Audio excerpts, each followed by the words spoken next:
여러분 반갑습니다. JJ 리더입니다. 크리스마스 연휴에 북한 김정은의 크리스마스 이벤트는 없었습니다, 여러분. 그로 인해서 시장의 안도감을 불러일으키면서 외국인과 기관의 매수세가 거의 역대급으로 들어왔습니다. 또 24일에 트럼프 대통령이 중국과의 무역 협상 1단계 합의와 관련해서 서명식을 가질 것이라고 기자들에게 밝히면서 내년 1월 초에 서명식을 가질 것으로 보이고 있습니다. 코스피 시장은 외국인의 매수세가 조금 약한 모양이었지만 정말 오랜만에 코스닥에서의 외국인의 수급이 정말 많이 들어온 모습입니다. 기관 또한 그에 부응해서 정말 몇 년 만에 역대급 수급이 들어왔고요. 코스닥 시장은 오늘 장중에 상승 종목 수가 무려 1000종목이 넘어갈 정도로 아주 강한 모습을 보였습니다. 먼저 코스피 시장을 좀 살펴보면요. 외국인의 적극적인 삼성전자와 SK 하이닉스의 상승에 힘입어 전고점을 돌파한 모습을 보여줬죠. 최근 조금 약한 모습을 보여주고 있지만 또 그렇게 약하지만도 않은 것이 이 돌파된 전고점 라인까지 조정을 보이지도 않고 오늘 양봉을 뽑아준 이 모양은 정말 좋아 보입니다. 그리고 상대적으로 약했던 코스닥 시장을 좀 살펴보면요. 오늘 화요일에 만들어졌던 이 음봉의 캔들을 몸통으로 다 감싸주는 상승 장악형 캔들이 만들어지면서 또 거의 종가 고가의 캔들을 만들어주면서 충분히 더 상승할 수 있는 모습을 보여주고 있습니다. 자, 그걸 방증하는 것이 오늘 코스닥 시장의 수급을 살펴보면요. 자, 이게 오늘 코스닥 시장의 수급인데요. 외국인의 수급이 금액으로 환산을 해보면 무려 2,300억 원이 들어왔고요. 기관의 수급 또한 무려 3,280억 정도가 들어왔습니다. 그 중에 금융투자의 수급과 연기금의 수급이 정말 꾸준하게 들어오면서 또 그동안 매도세로 일관하던 이 투신의 수급조차 그리고 사모펀드의 수급까지 정말 오늘 기관의 수급 또한 역대급으로 들어온 모양입니다. 최근에 외국인의 수급과 기관의 수급이 이렇게 2,300억, 3,200억이 들어온 적이 없습니다. 자, 외국인의 수급을 과거로 좀 돌려서 살펴보면요. 2,000억이 넘는 매수세가 들어왔던 적이 없죠. 자, 여기 2018년도 5월 달에 자, 이날이죠. 2,300억 정도가 한번 들어온 적이 있고요. 또 내려서 확인을 좀 해보면 여기 2017년 12월에도 한번 있었네요. 그리고 2017년 11월에 또 여기 두 번이 있었고요. 외국인의 수급이 오늘 이전에 최근 몇 년 사이에 한 3번에서 4번 정도의 2천억이 넘는 수급이 나온 적밖에 없다라는 거죠. 자, 그렇다는 얘기는 오늘 이 2천억의 수급이 들어왔다라는 건 2,300억 정도의 수급이 들어왔다라는 건 굉장히 의미가 남다르다라는 걸 알 수가 있다라는 겁니다. 또 기관의 수급 또한 살펴보면은 마찬가지로 2018년 12월에 자, 이날이죠. 2018년 12월 26일에 3,300억 정도의 수급이 한 번 들어온 적이 있고요. 또 2017년 11월 15일과 14일에 3,700억, 3,800억 정도가 들어온 적이 있습니다. 자, 그리고 2017년도 12월에 마찬가지로 외국인의 수급이 들어올 때 같이 쌍끌이로 이렇게 4,500억, 5,600억 정도의 수급이 들어왔던 적이 있습니다. 자, 기관의 수급 또한 한 3번 정도의, 그러니까 거래일수로는 한 4거래일 정도만이 이 3천억이 넘는 수급이 들어왔던 적이 없다라는 겁니다. 자, 그렇다는 얘기는 이 오늘의 외국인의 2,300억의 수급과 기관의 3,200억이 넘는 이 수급은 굉장히 의미가 남다르다라고 판단을 할 수가 있다라는 겁니다. 자, 여기서 또 한 가지 살펴봐야 할 것이 바로 개인의 매도세입니다. 자, 오늘 개인의 매도 금액이 얼마냐면요. 무려 5,400억이 넘게 매도가 나왔습니다. 자, 왜 이렇게 많은 개인의 매도세가 나왔을까요? 자, 그 이유는 한 두 가지 정도로 추려볼 수 있는데요. 먼저 그동안 물려있던 종목들의 상승률이 어느 정도 나오면서 물량을 좀 던진 것도 없지 않아 있고요. 뭐 손절 물량일 수도 있고요. 익절 물량일 수도 있겠죠. 그리고 또 한 가지 이유는 바로 양도세 때문입니다. 대주주의 기준을 금액을 굉장히 낮춰버렸죠. 그러면서 이 양도세에 대한 부담이 커졌습니다. 그래서 양도세 때문에 오늘 매도세가 굉장히 많이 나온 것도 있는 것으로 보입니다. 자, 이거는 또 어떤 의미에서 바라봐야 되냐면요. 결국에는 양도세로 인한 주식 보유 물량을 줄이기 위해서 매도세가 나왔는데 그 물량을 기관과 외국인이 다 받아주면서 시장을 굉장히 끌어올렸잖아요. 기관과 외국인도 결국에는 수익을 내야 되는 조직들이잖아요. 결국에 1월 달에 굉장히 상승할 수 있는 시장의 상승이 일어날 수 있는 가능성이 높다라고 볼 수 있다라는 겁니다. 자, 과거 시장을 한번 살펴볼까요? 자, 코스닥 시장을 한번 먼저 볼게요. 자, 코스닥 시장을 보면 과거 12월 말일이 지나서 1월 달에 주가가 어떻게 움직였는지 한번 살펴볼게요. 자, 먼저 2018년도 12월 달을 한번 살펴보겠습니다. 자, 이 부분이 2018년도 12월 달이고요. 자, 이 부분이 2019년도 1월 달입니다. 1월 달에 주가에 굉장한 상승이 나왔죠. 자, 그러면 그 전년도도 한번 살펴볼까요? 2017년도를 한번 살펴볼게요. 자, 이 부분인데요. 대략 이 정도 구간이 2017년도 12월 달이고요. 그리고 대략 이 정도 구간이 2018년도 1월 달입니다. 자, 작년과 재작년에 12월 달에 조정 이후 주가는 1월 달에 굉장히 좀 상승이 나온 모양이 보이고 있습니다. 자, 2016년도를 한번 보겠습니다. 자, 이 정도 되겠네요.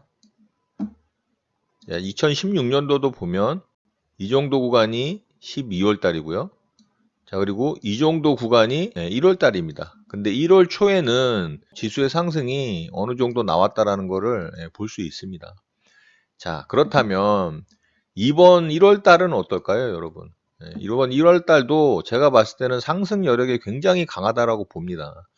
자, 코스닥 시장도 굉장히 그런 모양을 잘 만들어 놓고 준비를 하는 모습으로 보이고요. 코스피 시장은 훨씬 더 강한 모습으로 보입니다. 자, 현재 지수의 모양만으로도 굉장히 강한 모습을 보이고 있고요. 종목들 또한 대형 우량주 쪽에서는 어느 정도 순환매가 돌면서 그렇게 하락의 조짐을 보이지 않고 횡보하거나 약간의 상승세를 유지하는 모양이 나오고 있다는 거죠. 그렇다는 얘기는 1월에 상승 효과를 어느 정도 좀 기대해도 되겠다. 기대해 볼 만하다. 할 수 있겠습니다. 자, 그럼 이렇게 코스닥 시장으로 흘러 들어온 막대한 자금들은 도대체 어디로 흘러 들어갔을까요, 여러분? 자, 오늘 굉장히 강했던 종목이 있죠. 바로 원익 IPS입니다. 자, 제가 반도체 업황과 휴대폰 부품주들의 업황 차트를 보여드리면서 2020년 시장을 굉장히 이끌고 갈 수 있을 만한 종목들에 대해서 여러분들과 공유한 내용이 있습니다. 그렇죠? 자, 그 중에 삼성전자와 SK 하이닉스의 시장의 주도주로 떠오른 모양을 보면서 코스닥 시장의 반도체 업황 차트를 보여드리고 또 먼저 치고 나가는 종목들에 대해서도 제가 어느 정도 언급을 해드린 내용이 있죠. 자, 원익 IPS와 테스라는 종목이 있었고요. 시장보다 굉장히 강한 종목들이죠. 그리고 KC텍이라는 종목이 있었습니다. 자, KC텍은 굉장히 강하죠. 거의 조정도 안 주고 있습니다. 자, 이렇게 앞서 치고 나갔던 종목들 중에 테스와 원익 IPS는 먼저 조정을 보이고 오늘 재차 상승 파동을 일으키기 위한 준비 작업의 캔들을 완성을 했습니다. 자, 테스도 마찬가지죠. 자, KC텍은 더 강한 것이 아직 조정도 주질 않고 5일선도 깨지 않은 상태로 상승을 이어가고 있습니다. 그리고 후발주자로 반도체 후공정 관련해서 종목들이 또 움직이기 시작을 했고요. 자, 그렇다면은 업종 차트 대비 강한 종목이 조정을 보일 때 그 종목들을 관심을 가져야 된다라는 말씀을 제가 드렸었고요. 테스와 원익 IPS가 굉장히 강한 종목으로 보입니다. 오늘 원익 시리즈 관련주들이 전부 상승을 했어요. 자, 한번 볼까요? 원익 QNC도 그렇고요. 원익 머티리얼즈도 그렇죠. 원익 홀딩스도 마찬가지고요. 그 중에 가장 차트상으로 기술적 분석상 봤을 때는 원익 IPS가 가장 좋아 보입니다. 개인적인 의견입니다. 이거는 여러분들이 매매를 하실 때 참고하시는 용도로 사용하시기 바랍니다. 아시겠죠? 자, 그리고 또 시장 대비 강한 종목들을 조금 살펴보면요. PSK도 있을 것이고요. 유니셈도 있을 것이고요. 또 이오테크닉스, SFA 등등 반도체 관련한 종목들이 전체적으로 시장 대비 강한 모양을 보여주고 있는 모습입니다. 자, 이런 모습을 보면서 여러분들이 어떻게 시장을 바라보고 또 어떤 종목들을 체크를 해야 될지에 대해서 한번 생각을 깊게 해보시기 바랍니다. 또 휴대폰 부품 관련주들도 굉장히 강한 모양을 보여주고 있습니다. 자, KH 바텍도 그렇고요. 파인테크닉스도 마찬가지죠. 서원인텍도 굉장히 강하고요. 그리고 FPCB 관련 회사죠.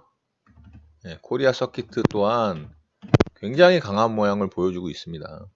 또 인터플렉스도 조금 주춤하는 모양이긴 하지만 개인적으로는 굉장히 잘 만들어 가고 있다라고 보입니다. 제가 2020년 시장을 이끌고 갈 관련 섹터, 관련 종목들에 대해서 말씀드린 영상이 있으니까 그 영상 참고하시면 많은 도움이 되실 것으로 보입니다. 자, 그 중에 오늘은 단연코 반도체, 전공정, 후공정 관련주와 부품 소재 이런 종목들이 시장에서 돋보이는 모습을 보였습니다. 외국인의 수급과 기관의 수급이 어떤 시장 섹터에 흘러 들어갔는지, 어떤 종목으로 흘러 들어갔는지, 물론 이 외에도 다른 종목에도 많은 수급들이 흘러 들어갔겠죠. 그렇지만 반도체 관련한 종목군들의 굉장히 많은 돈들이 흘러 들어갔다라고 보여집니다. 자, 이 부분 참고하시길 바랍니다. 자, 그리고 자, 남매 난으로까지 사회 이슈가 되면서 경영권 분쟁이 일어났죠. 이렇게 강력하게 상승을 했던 종목이 거래대금 또한 무려 4천억을 넘게 터뜨리면서 이렇게 강하게 상승이 나왔습니다. 그런데 이틀 동안 상승분을 그대로 다 반납을 했죠. 자, 거래 또한 굉장히 많이 터지면서 이 물량 다 패대기 친 거 아니야 라고 볼 수도 있는 상황입니다. 그렇죠? 굉장히 무섭죠. 지금 이런 차트의 모습은. 자, 분봉으로 한번 들어가 볼게요. 24일이죠. 24일에 이 자리를 이탈할 때 이곳에서 이제 투매로 분할 매수를 해서 이렇게 쌍바닥을 그리는 자리에서 요 구간 정도에서 이제 좀 매매를 해서 수익을 챙기고 나왔던 종목입니다. 그런데 오늘 또 여지없이 하락을 이어가면서 굉장히 큰 하락폭을 보였습니다. 무려 10% 정도의 하락이 나왔는데요. 만약에 이 종목을 홀딩하고 있는 사람이라면 이 정도나 이 정도 구간에서 매수를 해서 홀딩하고 있다라면 지금 엄청 괴로운 시간을 겪고 있을 겁니다. 그런데 개인적으로 볼 때는 이쪽 구간에서 상승이 나올 때의 이런 거래, 또 이 고점에서의 이 거래가 물론 매수된 거래도 있겠지만 매도하고 나간 거래도 있을 겁니다. 그러니까 이 종목이 매수가 들어오고 매도가 나간 흔적이 없다라고 말할 수는 없습니다. 다만 한 가지, 이 회사가 현재의 경영권 분쟁 상황이 빠르게 종결되기는 힘들다라는 거죠. 그 얘기인즉슨 아직 경영권 다툼으로 인한 이슈는 지속될 것으로 보이고 등락의 크기는 어느 정도 주면서 크게 시세가 상승과 하락을 반복할 가능성이 높다라는 겁니다. 물론 여기서 더 밑으로 하락할 수도 있겠죠. 자, 그렇지만 어쨌든 충분히 상승의 여력도 있다라고 보여집니다. 저도 한진카를 굉장히 유심히 보고 있는 상황이고요. 쉽사리 끝날 만한 이슈가 아니기 때문에 충분히 진폭을 줄 수 있다. 그 구간에서 수익을 낼 수 있는, 수익을 창출할 수 있는 기회는 있을 것으로 보여집니다. 자, 이런 내용도 좀 참고하시기 바랄게요. 현재 코스닥 시장에 외국인과 기관의 역대급 매수세가 들어왔기 때문에 그 돈들의 흐름을 잘 파악하고 시장의 종목들을 잘 선별해서 대응을 한다면 1월 달에 1월 효과로 인한 상승 구간에서 또 큰 수익을 낼 수 있는 그런 시간이 될 수 있을 거라고 생각을 합니다. 여러분들 또한 지금 들어온 이 외국인과 기관의 수급을 잘 분석하시고 어떤 산업 섹터로 어떤 종목으로 그 돈이 흘러 들어갔는지 종목들을 선별하셔서 매매에 대응을 한다면 여러분들의 수익률에 또 많은 도움이 될 것으로 생각을 합니다. 자, 오늘 내용은 이것으로 마치도록 하겠습니다. 오늘 하루도 마무리 잘 하시고요. 늘 행복하시기 바랍니다.